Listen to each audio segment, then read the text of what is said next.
മറ്റൊന്ന്, നമ്മുടെ സംസ്ഥാനം നേരിടേണ്ടി വന്ന മഹാദുരന്തമാണല്ലോ ചൂരൽമല മുണ്ടക്കൈ ദുരന്തം. ഈ കാര്യത്തിൽ വലിയ നഷ്ടമാണ് സംസ്ഥാനത്തിന് സംഭവിച്ചത്. നമ്മൾ ആ നഷ്ടം സംഭവിച്ചപ്പോൾ അക്കാര്യത്തിൽ ഫലപ്രദമായ സഹായം കേന്ദ്ര സർക്കാരിൽ നിന്നും ലഭ്യമാകും എന്നാണ് പ്രതീക്ഷിച്ചത്. പക്ഷേ ഇതേവരെ അത്തരമൊരു സഹായം നൽകുന്ന നിലയുണ്ടായിട്ടില്ല. ഈ വർഷത്തെ സംസ്ഥാന ദുരന്ത പ്രതികരണ നിധിയുടെ കേന്ദ്രവിഹിതം കൂടാതെ 219,20,00,000 രൂപയാണ് അടിയന്തര ദുരിതാശ്വാസ സഹായമായി അഭ്യർത്ഥിച്ചത്. ഇവിടെ കേന്ദ്രവിഹിതം സംസ്ഥാന ദുരന്ത പ്രതികരണ നിധിയിൽ കേന്ദ്രവിഹിതമായ 291,20,00,000 രൂപയുടെ ആദ്യ ഗഡു 145.6 കോടി അനുവദിച്ചിട്ടുണ്ട്. നേരത്തെ അനുവദിച്ചിരുന്നു. രണ്ടാം ഗഡുവായ 145,60,00,000 രൂപ അഡ്വാൻസായി ഇപ്പോൾ അനുവദിച്ചു. അതാണ് ഒക്ടോബർ 1 പ്രസ് ഇൻഫർമേഷൻ ബ്യൂറോ വാർത്താക്കുറിപ്പിൽ നിന്ന് മനസ്സിലാക്കുന്നത്. ഇത് സാധാരണ നടപടിക്രമമാണ്. ഇതിൽ ശ്രദ്ധിക്കേണ്ട കാര്യം, ഇത് ദുരന്തത്തിന്റെ ഭാഗമായി ലഭിക്കുന്ന പ്രത്യേക സഹായമല്ല എന്നുള്ളതാണ്. സാധാരണഗതിയിലുള്ള ഒരു നടപടിക്രമത്തിന്റെ ഭാഗം തന്നെയാണ്. വയനാട് ദുരന്തഘട്ടത്തിലും തുറന്നും സംസ്ഥാനത്തിന് സഹായം നൽകാമെന്ന വാഗ്ദാനം ഉണ്ടായിരുന്നു. ഏറ്റവും ഒടുവിലും ആ വാഗ്ദാനം ലഭിച്ചിരുന്നു. പക്ഷേ പ്രത്യേക സഹായമൊന്നും ഇതേവരെ ലഭ്യമായിട്ടില്ല. ഈ കാര്യം മന്ത്രിസഭാ യോഗം ഇന്ന് ചർച്ച ചെയ്തു. അർഹമായ സഹായം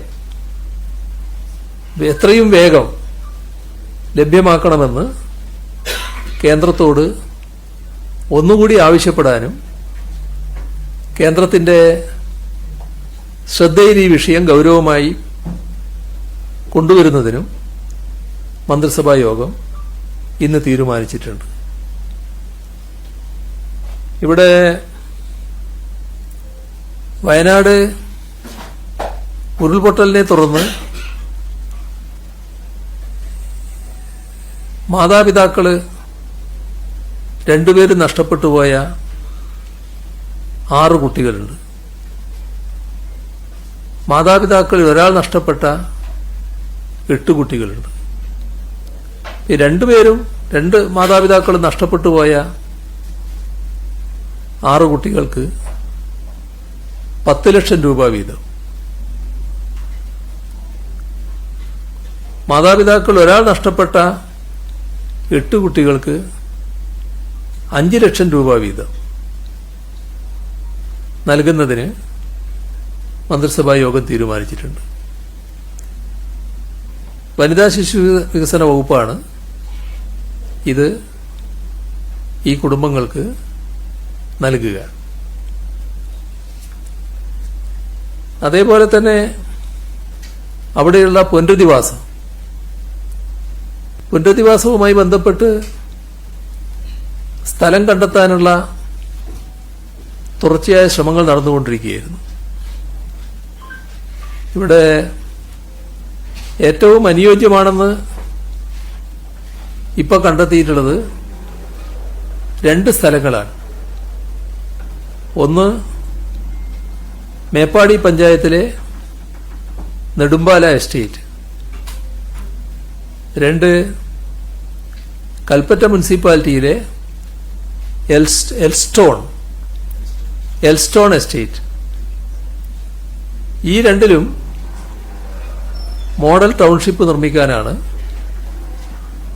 മന്ത്രിസഭാ യോഗം കണ്ടിട്ടുള്ളത്. ഇപ്പോൾ ടൗൺഷിപ്പ് നിർമ്മിക്കാൻ ഏറ്റവും അനുയോജ്യമാണെന്ന് കണ്ടെത്തിയിട്ടുള്ള ഈ സ്ഥലങ്ങൾ ഏറ്റെടുക്കുന്നതുമായി ബന്ധപ്പെട്ടുള്ള നിയമപ്രശ്നങ്ങൾ അത് അഡ്വക്കേറ്റ് ജനറലിന്റെ അടക്കം വിദഗ്ധോപദേശം തേടിയിരുന്നു. ഇത് വേഗം തന്നെ സ്ഥലം കിട്ടുക എന്നുള്ളത് വളരെ പ്രധാനമാണ്. അപ്പം അതിൻ്റെയൊക്കെ ഭാഗമായി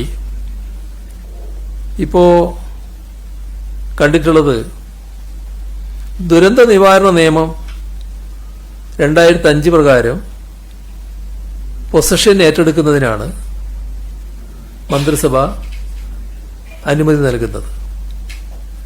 അങ്ങനെയാകുമ്പോൾ സ്ഥലം ലഭ്യമാകുന്നതിന് വലിയ കാലതാമസമുണ്ടാകില്ല. ഇവിടെ നേരത്തെ പ്രഖ്യാപിച്ചതാണ്, ദുരന്തത്തിൽ വീടും സ്ഥലവും നഷ്ടപ്പെട്ട കുടുംബങ്ങളെ ഒന്നാം ഘട്ടമായി പുനരധിവസിപ്പിക്കും. അതേസമയം വാസയോഗ്യമല്ലാതായി തീർന്ന സ്ഥലങ്ങളുണ്ട്. അവിടെ താമസിക്കുന്ന കുടുംബങ്ങളെ രണ്ടാം ഘട്ടമായി പുനരധിവസിപ്പിക്കാനാണ് തയ്യാറാവുക. പുനരധിവാസ പദ്ധതിയുടെ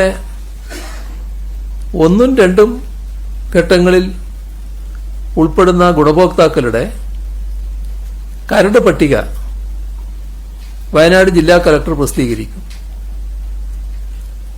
ആ പട്ടിക അന്തിമമാക്കുന്നത് സംബന്ധിച്ച വിശദമായ നിർദ്ദേശങ്ങൾ പുറപ്പെടുവിക്കാൻ റവന്യൂ വകുപ്പിനെ ചുമതലപ്പെടുത്തിയിട്ടുണ്ട്.